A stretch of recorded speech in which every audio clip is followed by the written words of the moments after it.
ഇന്ന് കേരളം നേരിടുന്ന ഏറ്റവും വലിയ ഒരു വിപത്ത് എന്ന് പറഞ്ഞു കഴിഞ്ഞാൽ ഏത് മനുഷ്യനും ഒരു സ്ഫോടനത്തിൻ്റെ ഒരു വക്കിലാണ് നിൽക്കുന്നത്. ഇത്തരത്തിലുള്ള ഒരു സാമൂഹിക അന്തരീക്ഷത്തെ മാറ്റി തീർക്കണമെന്നുണ്ടെന്നുണ്ടെങ്കിൽ ശക്തമായ ധാർമ്മിക അടിത്തറയിലൂടെ മാത്രമേ പറ്റൂ.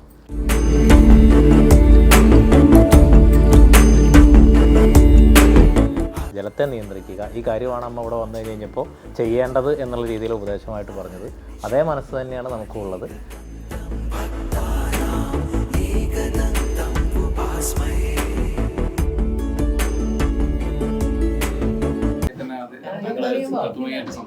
അന്ന് പറഞ്ഞിരുന്നു കേരളത്തിൽ അജാഡയുടെ പ്രവർത്തനം വ്യാപിപ്പിക്കും, അങ്ങയുടെ പ്രവർത്തന മണ്ഡലം കേരളത്തിലായിരിക്കും. അപ്പോൾ ഏത് രീതിയിലാണ് പ്രവർത്തനം? ഏറ്റവും പ്രധാനമായിട്ട് നമ്മൾ സന്യാസിമാർക്ക് വരാനും പുതിയ സന്യാസിമാർക്കുള്ള ആ സന്യാസിമാർക്ക് വേണ്ട ആവശ്യമായ പഠനങ്ങൾ നടത്താനും കാര്യങ്ങൾക്കൊക്കെ വേണ്ടിയിട്ടുള്ള ഒരു കേന്ദ്രമാണ് നമ്മൾ ഏറ്റവും ആദ്യത്തെ ഘട്ടത്തിൽ തന്നെ ആലോചിക്കുന്നത്. ഒപ്പം കേരളത്തിലെ പ്രധാനമായിട്ടും പിന്നെ ദക്ഷിണ ഭാരതത്തിലെ എല്ലാ ജില്ലകളിലും തന്നെ ഈ ധർമ്മത്തെ പരിപോഷിപ്പിക്കാനും സമാജത്തിന് സേവനം ചെയ്യുന്നതിനും വേണ്ടിയിട്ടുള്ള സർവീസ് ചെയ്യാൻ തയ്യാറായിട്ടുള്ള ആളുകളുടെ ഒരു സമിതിയും ആ സമിതികൾ ചേർന്നുള്ള കേന്ദ്രങ്ങളും പ്രവർത്തനങ്ങളും ഒക്കെ ആലോചിക്കുന്നത്.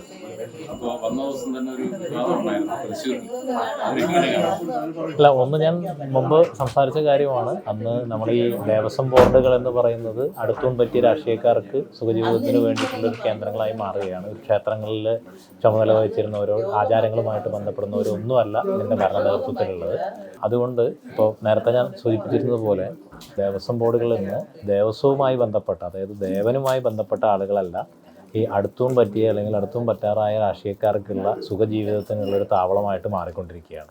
അപ്പോൾ ക്ഷേത്രത്തിൽ എന്താണോ നടക്കേണ്ടത് അത് മാത്രം നടക്കാതിരിക്കുകയും എന്തൊക്കെ നടക്കാതിരിക്കാമോ അതെല്ലാം നടക്കുകയും ചെയ്യും.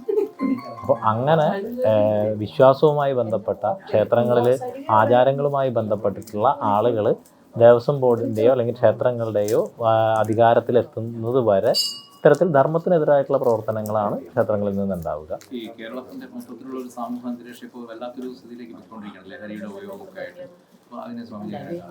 അതിന് ഇന്ന് കേരളം നേരിടുന്ന ഏറ്റവും വലിയ ഒരു വിപത്ത് എന്ന് പറഞ്ഞു കഴിഞ്ഞാൽ ഏത് മനുഷ്യനും ഒരു സ്ഫോടനത്തിൻ്റെ ഒരു വക്കിലാണ് നിൽക്കുന്നത്. അല്ലെങ്കിൽ എല്ലാവരും ഡിപ്രഷന് മരുന്ന് കഴിച്ചുകൊണ്ടിരിക്കുകയാണ്, അല്ലെങ്കിൽ മരുന്ന് കഴിക്കേണ്ട അവസ്ഥയിലാണ്.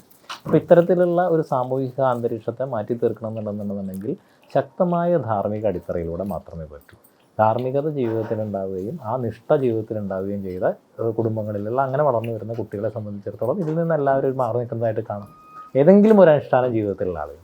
അപ്പം അതുകൊണ്ട് ഒരു ധാർമ്മികമായിട്ടുള്ള ജീവിത രീതിയിലൂന്നിയ ജീവിതചര്യയിലൂന്നിയ ഒരു ഗൃഹാന്തരീക്ഷം ഉണ്ടെങ്കിൽ ഇത്തരത്തിലുള്ള കാര്യങ്ങൾക്ക് മാറ്റം വരും. അതിന് വേണ്ടിയിട്ടുള്ളൊരു പ്രയത്നം നമ്മൾ സന്യാസിമാരുടെ നേതൃത്വത്തിൽ നടത്തുന്നത്.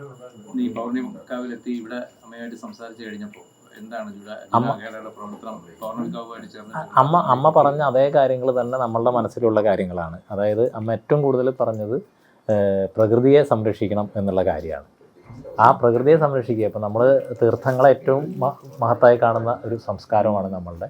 ആ പ്രകൃതിയെ സംരക്ഷിക്കുക, കഴിയുന്നത്ര. ഇപ്പോൾ ഇവിടെ മരങ്ങൾ വെട്ടി നശിപ്പിച്ചുകൊണ്ടിരിക്കുകയാണ്. നമ്മൾ ക്ഷേത്രങ്ങളിലെ ആൽവൃക്ഷങ്ങൾ പോലും വെട്ടി നശിപ്പിച്ചുകൊണ്ടിരിക്കുകയാണ്.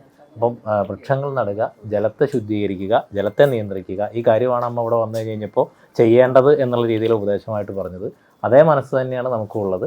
പൗർണമിക്കാവൊക്കെ ആയിട്ട് ചേർന്നുകൊണ്ട് തന്നെ അത്തരത്തിലുള്ള വലിയ രീതിയിലുള്ള പ്രവർത്തനങ്ങൾ നമ്മളിനി കേരളത്തിലും ദക്ഷിണ ഭാരതത്തിലും എല്ലാം ചെയ്യും. ഏറ്റവും ആദ്യം ഫോക്കസ് ചെയ്യുന്നത് നമ്മളുടെ ചെറുപ്പക്കാരിൽ കുട്ടികളിലുള്ള ഇപ്പോഴത്തെ ഏറ്റവും വലിയൊരു പ്രശ്നമായിട്ടുള്ള ഈ ലഹരി അല്ലെങ്കിൽ അതിൻ്റെ അക്രമവാസന എന്നുള്ളതിനെ ഏത് തരത്തിലൊക്കെ നമുക്ക് ഒരു പ്രതിരോധിക്കാൻ കഴിയും, അവരിൽ എങ്ങനെ ഒരു സച്ചിന്ത വളർത്താൻ കഴിയും എന്നുള്ളൊരു കാര്യമാണ് ഏറ്റവും ആദ്യം തന്നെ നമ്മൾ ശ്രദ്ധിക്കുന്നത്. ഏതെങ്കിലും തരത്തിലുള്ള ഒരു തടസ്സം കാണുന്നുണ്ടോ ഈ അഖാഡയുടെ പ്രവർത്തനത്തോടെ തുടങ്ങുമ്പോൾ? ഏതെങ്കിലും രീതിയിലുള്ള തടസ്സങ്ങളെ കുറിച്ച് നമ്മൾ ചിന്തിക്കുന്നില്ല, മുന്നോട്ട് പോകുന്നതിനെ കുറിച്ച് ചിന്തിക്കുന്നുള്ളൂ. Branding partner Edubix online executive education, focus physiotherapy centre Pattom, Unnath engineering Gujarat, തീർത്ഥയാത്ര.com, iron build Gujarat.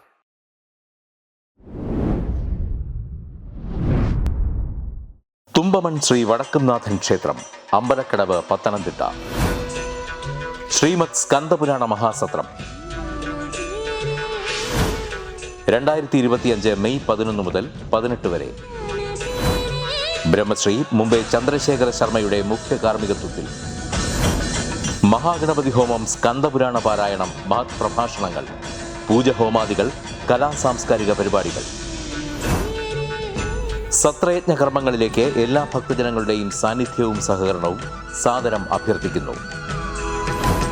മഹാസത്രവേദിയിൽ May 18 Palani അരുൾമിക Dandayudhapani സ്വാമി ദേവസ്ഥാന അർച്ചക സ്ഥാനികർ ശ്രീസെൽവ സുബ്രഹ്മണ്യ ശിവശാരിയാരുടെ മുഖ്യ കാർമ്മികത്വത്തിൽ നടക്കുന്ന അതിശ്രേഷ്ഠവും സർവൈശ്വര്യദായകവുമായ സ്കന്ദഹോമം.